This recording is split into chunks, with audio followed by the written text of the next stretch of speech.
Hi friends, प्रतिदिনের মতো আজকেরও চলে এসেছি নতুন একটি রেসিপি নিয়ে। আজকের বানাবো নতুন একদম একটি রেসিপি, তালের পোয়া পিঠা। আর আমি যেভাবে বানাচ্ছি এইভাবে যদি আপনারা বানান তাহলে আপনাদের প্রত্যেকটা পিঠা হবে একই রকম আর এরকম ফোলা ফোলা। তাহলে চলুন দেখে নিন রেসিপি। প্রথমে একটি মিক্সিং বোল নিয়েছি, তার মধ্যে দিয়ে দিচ্ছি আমি চালের গুঁড়ো। চালের গুঁড়োর পরিমাণটা আপনারা কম বেশি করে নিতে পারেন।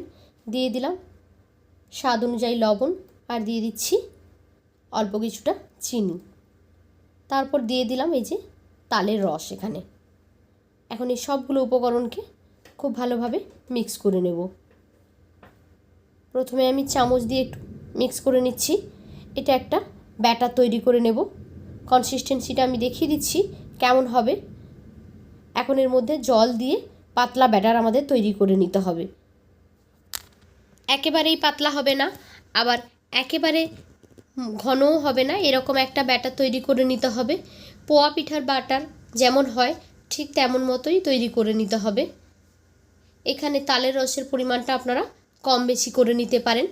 আমি এখানে খুব বেশি তালের রস নিইনি, একটু অল্পই নিয়েছি, সেই জন্য কালারটা একটু কম আছে। যদি আপনারা তালের রসের পরিমাণটা একটু বেশি নেন তাহলে কালারটা কিন্তু অনেক বেশি সুন্দর আসবে, একদম লাল লাল তৈরি হয়ে যাবে পিঠেগুলো। ব্যাটারটা রেডি হয়ে গেছে দেখুন। যতটা সম্ভব চামচ দিয়ে এভাবে একটু নাড়িয়ে নিচ্ছি। আপনারা চাইলে হাত দিয়েও এটাকে গুলে নিতে পারেন।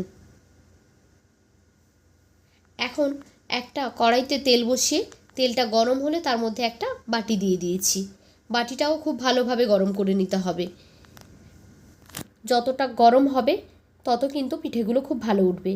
তারপর 1 চামচ ভরে এখানে আমি ব্যাটার দিয়ে দিয়েছি। তারপর এখানে আলতো আলতোভাবে তেল ছিটিয়ে দিলে একা একাই কিন্তু এই বাটিটা থেকে ডিমোল্ড হয়ে যাবে।